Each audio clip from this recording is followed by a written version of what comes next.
Your top stories this evening, sponsored by Courts Bringing Value Home.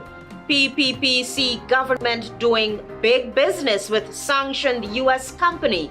China Railway Construction Corporation remains on OFAC sanctions list. Lynden mayor criticizes government over lack of new infrastructure projects after 5 years. Endorses Norton for president. ERC at odds over feigned apology by Jennifer Ali.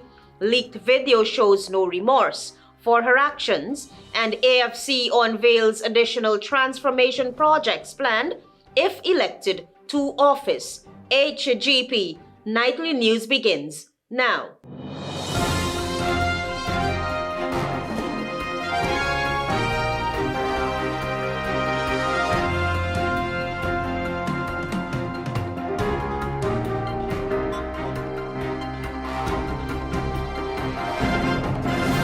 Good evening to our viewers here in Guyana and online. I'm ALETHEA Grant with the Monday, 11th August 2025 edition of the HGP Nightly News. This is what you should know this evening.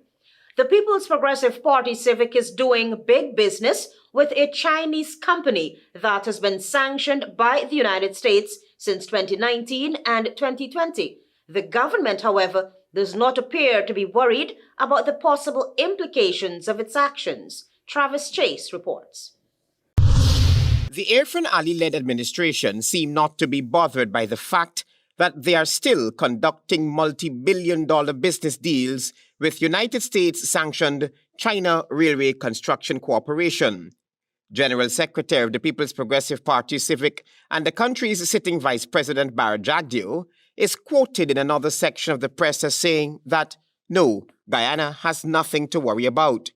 However, for the past year, the very Vice President and President Aan Ali have been hammering home the point about doing business with individuals and companies sanctioned by the United States of America.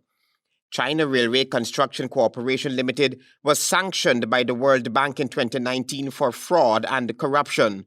Also, as seen on this document, in November 2020, President Donald Trump issued an executive order prohibiting any American company or individual from owning shares in companies that the United States Department of Defense has listed as having links to the People's Liberation Army, which included China Railway Construction Corporation.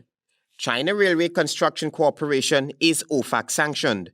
In Guyana, the government went ahead and signed major deals with the sanctioned company, mega projects such as the new Demerara Harbour Bridge, the proposed Berbice and Quarantine River bridges, as well as a section of the electricity transmission distribution upgrade.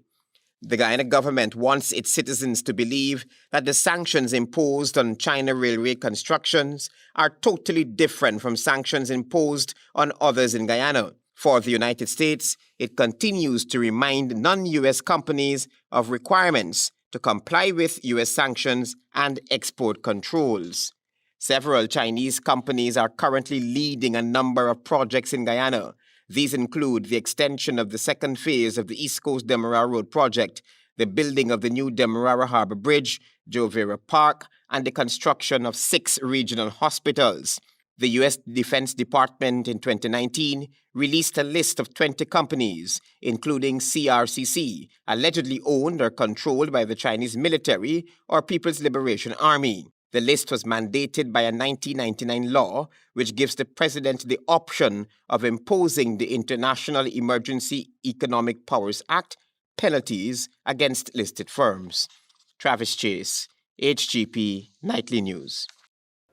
Mayor of Lynden and a Partnership for National Unity's candidate Sharma Solomon rapped the government over its failure to complete several key projects in the mining town.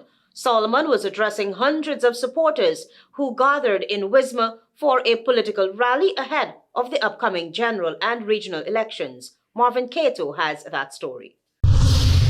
Linden's mayor and the Partnership for National Unity candidate Sharma Solomon rapped the People's Progressive Party civic government over several incomplete projects that were conceptualized by the opposition and by extension the region. The mayor reminded that the PPPC over the last 5 years has failed the people of Lynden. Do you see the transformational development, Lynden? Point to any single one in Lynden and show it to me. Don't tell me about the synthetic track. That's a coalition foundation. Don't tell me about the Lynden Suits Like Highway. That's a Burnham initiative that needed 4 lanes, not 2.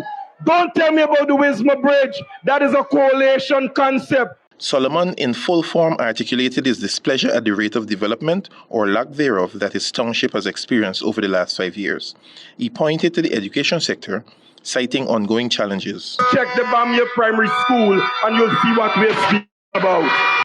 The mayor went on to highlight that Lynden has always had Norton's back in his endorsement of Mr. Norton. One of the first tasks, becoming regional chairman in 2011, that we did in ensuring that we give representation, because we know when we see value in people, we represent them.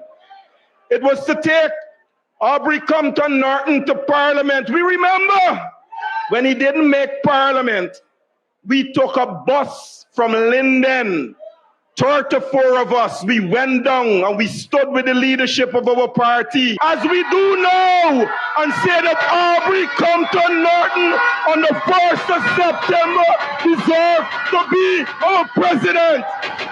The mayor reminded that Mr. Norton has always represented the interests of the ordinary Guyanese and called for Region 10 to overwhelmingly throw their support behind the APNU.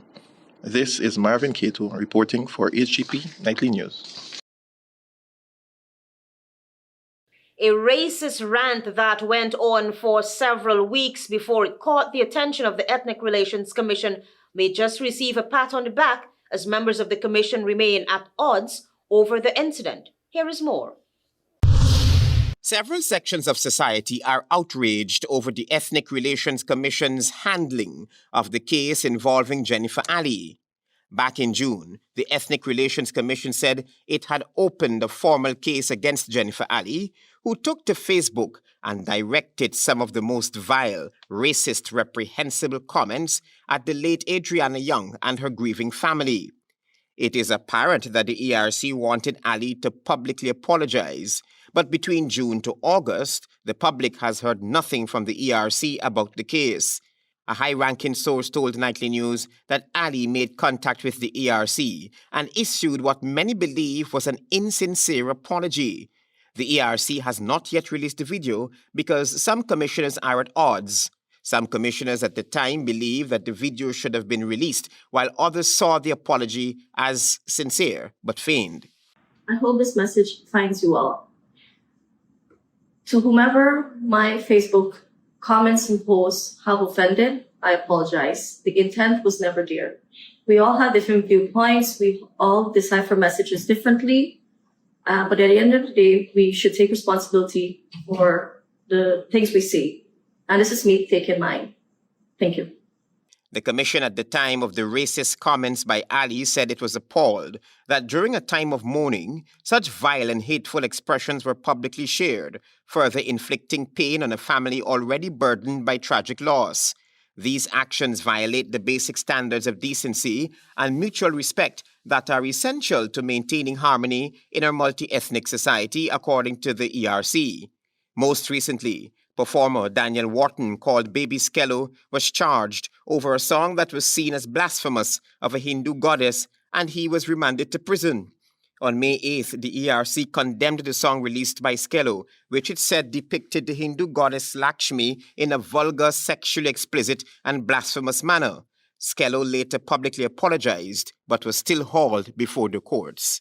Travis Chase, HGP Nightly News. Join us after the break. We have more news for you. Thanks for staying with us. You with the HGP Nightly News. A Partnership for National Unity's presidential candidate Aubrey Norton has pledged to improve the standard of living for residents of Lynden, which includes cutting electricity costs and diversifying other sectors. Antonio Day has that story. We want to see Lynden progress. Lynden has scope to develop other industries outside of bauxite. We will work assiduously to ensure that there is always cheap electricity in Lynden. That's a promise to you. Aubrey Norton, a Partnership for National Unity's presidential candidate, made his remarks over the weekend in his hometown of Lynden, Region 10. In his impassioned speech, the APNU candidate mentioned plans to make large investments in Lynden to support development and raise the standards of living for residents in Lynden. The seasoned politician reminded Lyndeners of Prime Minister Mark Phillips' disclosure of connecting the mining town to the Guyana Power and Light Company's main grid, known as the Demerara-Berbice Interconnected System. He assured Lyndeners that the current subsidy for electricity will not be removed once the APNU coalition is in government. We're saying to you that wouldn't happen under us. We want to see Lynden progress. The bauxite mining town has long been a stronghold of the People's National Congress reform led by APNU. According to Mr. Norton, Lynden is among the towns where the governing PPPC has deliberately underdeveloped. When we said that we must develop agriculture in Lynden, the thing said to us that we shouldn't do it. There are other regions like 6 and 5 that have a comparative advantage, and they should be allowed to do that. The APNU presidential candidate referenced the defunding of the Lynden Enterprise Network. When they come to tell you nonsense, ask them if they like Lynden so much, why they did not put a board at Lens so that the money could be distributed. Among other things, Mr. Norton said that APNU will provide both rent and mortgage assistance for Lyndeners, implement a school transformation program across the country, and boost agriculture in Lynden. He warned Lyndeners to be wary of the governing PPC and its promises. Antonio De reporting for the HGP Nightly News. While ecstatic at the overwhelming support by youths for a Partnership for National Unity, one candidate from the party is gravely concerned about those who are afraid to publicly register their support for their party of choice in wake of alleged active victimization and witch hunting by the incumbent. Antonio Day is on that story. 27-year-old Eden Carbon, one of the frontally passionate and new faces joining the Partnership for National Unity, APNU, has welcomed the overwhelming support nationwide for his party. I'm really impressed about the outpouring of support and love that we've been seeing in the communities. Persons are supportive of the party. Persons are really hopeful and they're praying for our victory. However, the attorney in the waiting expressed to Nightly News his concerns about the constant victimization and witch hunting of those public servants, particularly youths, who publicly would like to register their support for APNU. There's a flip side to that, is that a lot of the youths are a bit worried and scared about coming out and openly supporting the party. The APNU candidate stressed that in a true democracy, citizens should freely support a political party of their choice. He's also worried that their families and livelihoods will also be targets of the state. If you're not saying that you're voting for them or you're not waving their flag, you tend to get, sidelined, or if there's supposed to be a promotion or if there's a vacancy, you're going to get a letter from the PS and, you're hearing these, and these are the valid concerns that we're hearing. Corbyn noted that many citizens are fed up of the dictatorship under the ruling People's Progressive Party Civic.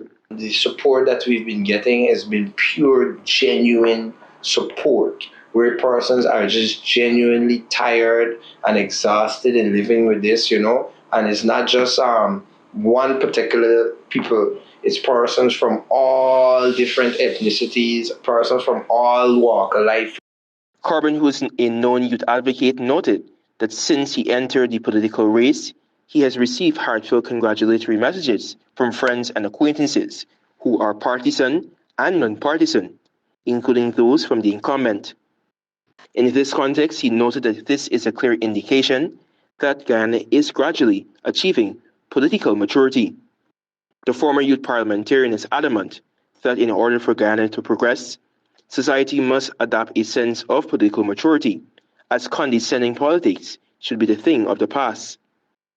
He reasoned that youths should be defenders of change and must understand that it is okay to respectfully disagree to agree.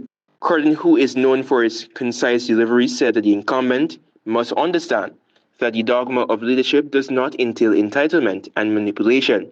It's just the duplicity of the current government. You know, they only want to serve the persons who are willing to serve them. I am Antonio reporting for the HGP Nightly News. The Alliance for Change's presidential candidate Nigel Hughes says his party will diversify the local economy by investing in sectors such as agriculture, tourism, and renewable energy. Hughes was speaking on Sources over the weekend. Marvin Cato reports. The Alliance for Change leader in his interview on Sources on Sunday delved into the economic benefits an Alliance for Change government would bring to Guyana. In its manifesto, the Alliance for Change says to foster economic growth and diversification, it will develop a diverse economy by investing in sectors such as agriculture, tourism, and renewable energy. We would encourage large and medium-scale palm oil production. The state will create the incentives or create the facilities for the harvesting of that, the storage of it, and the direct export. In his infrastructural vision for the country, the presidential candidate highlighted modern facilities that would benefit the country immensely. Bartica to Goshen Road, roll-on, roll-off ferry between Goshen and Bartica. We're going to make sure that the road facilities linking Kaituma with Matthews Ridge, with Baramita, with all those places in Region 1 so that you can get in your car from Georgetown and actually get out. He also stressed the need to ease congestion in and out of the city and to modernize the local transportation sector. We will make Durban Park the hub, the transportation hub for the country. It will be like all of these measures will be delivered once elected to government on September 1st. This is Marvin Cato reporting for HGP Nightly News. Stay tuned. More news ahead. Thanks for staying with us. You're watching the HGP Nightly News. President Aan Ali declared that a tax-free status for feminine hygiene products would be part of his agenda during his party's re-election bid in Bath, Region 5. Here are the details. Jada June reports that, speaking at the People's Progressive Party rally in Bath, Region 5 on Sunday, President Aan Ali emphasized the PPPC's dedication to enhancing women's health. The president announced that sanitary items would be tax-free. And women in our society, we have to invest in our women because women are the bedrock of development. The president also pointed out an initiative undertaken by the First Lady's office, which has seen women benefit.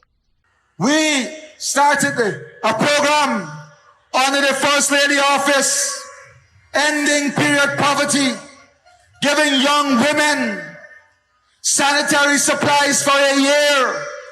And today, we have decided in our manifesto that we are going to remove all taxes on sanitary supplies and other basic supplies. It was also divulged that once re-elected to office, women will benefit from special tax incentives. When we speak about women, we are talking about special tax incentive for single women-led families. Meanwhile, there was a public outcry on social media, with many reminding the president such items were already free from value-added tax for several years. It was also pointed out in the revised and amended 2017 Value-Added Tax Act, Chapter 8105, specifically Schedule 1, Section 14, which states, and I quote, "Zero rated for the purposes of Section 17 are supplies of A. diapers such as Pampers for adults and babies, B. kerosene stoves, and C. sanitary napkins or panty liners." Close quote. This legal provision says sanitary napkins and panty liners being, and I quote, zero rated, close quote, meaning no VAT would be applied to their sale. As such, members of the public argue that the PPPC's statement is not a new tax relief measure, but rather a continuation of existing legislation. Jada June reporting for HGP Nightly News. President Aan Ali has announced plans for a world-class marina that's set to transform Bartica, the gateway to the interior into a premier destination for visitors from across the world. Here again is Jada June. Bartica, which is referred to as the, and I quote, gateway to the interior, close quote, is about to experience an important transformation with the construction of a high-quality tourism marina in that mining community. President Aan Ali made the announcement on Sunday while visiting the region's seventh town. There was a time in our country when we could have afforded to have 10 or 12 individual waterfront facilities. But we don't have the land and we don't have the water frontage for that now. So we have to build massive facility to support the development across the different regions and water integration in the transport system. It is anticipated that the facility would combine contemporary conveniences with sustainable architecture, enhancing Bartica's function as a starting point for other well-known locations. President Ali claims that in addition to increasing tourism, the project will generate jobs and benefit the local economy. The project is a component of the government's larger infrastructure and tourism plan, which aims to establish Guyana as a premier travel destination while guaranteeing that new business ventures benefit the interland communities. Jada June reporting for HGP Nightly News. Stay tuned, regional news is ahead.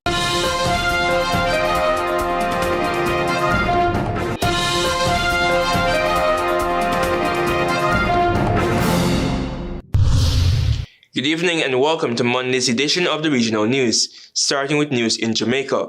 A fired-up Jamaica Labour Party leader, Prime Minister Dr. Andrew Hnesses, on Sunday expressed confidence that he will lead his party to a third consecutive term in government, as he named September 3 as the date for the island's 19th general election. Nomination day will be on Monday, August 18. Although Hnesses did not speak to the significance of the date, September 3 has been good for JLP, as it was on the date in 2007 that Bruce Gordon defeated Porter Simpson Miller to become Jamaica's 8th Prime Minister. It was also on the date that in 2020 that Hnesses won his second mandate. Hnesses announced the much-anticipated date before thousands of flag-waving, bell-ringing and horn-blowing party supporters in Halfway Tree Square in St. Andrew. Oozing confidence, the Prime Minister declared to the crowd that crammed into the St. Andrew capital to be bigger than the 2016 crowd he addressed at the same venue when he was opposition leader.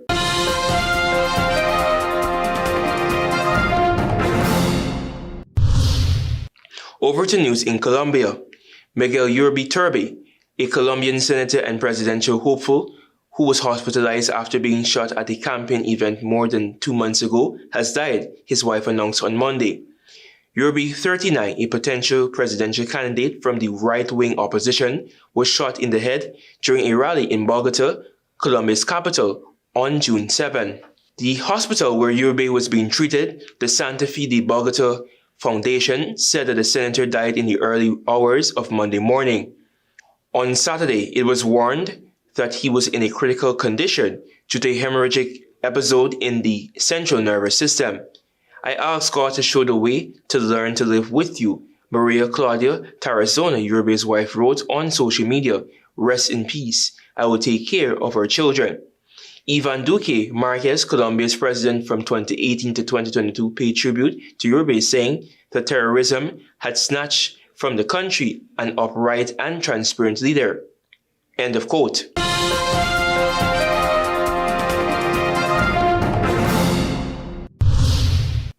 Finally, with some international news, a prominent Al Jazeera journalist who had previously been threatened by Israel was killed along with 4 colleagues in an Israeli airstrike on Sunday in an attack condemned by journalists and rights groups.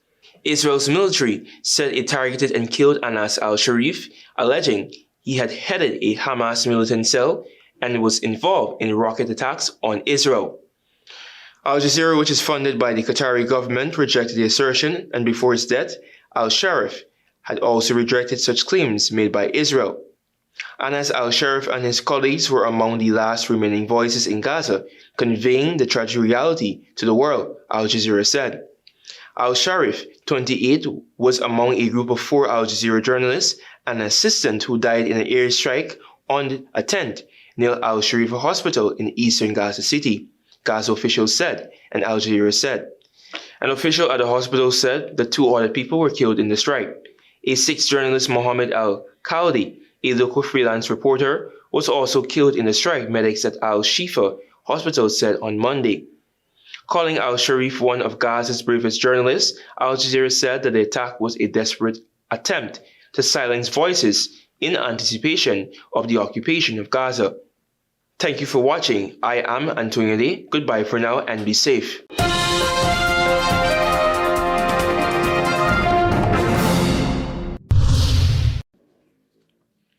PPP government doing big business with sanctioned U.S. company. China Railway Construction Cooperation remains on OFAC sanctions list. Lynden mayor criticizes government over lack of new infrastructure projects after 5 years. Endorses Norton for president. ERC at odds over feigned apology by Jennifer Ali. Leaked video shows no remorse for her actions. And AFC unveils additional transformation projects planned if elected to office. Those are our major headlines. For these stories and more, please go to our website. It's www.hgptv.com. I'm ALETHEA Grant. Thanks for watching.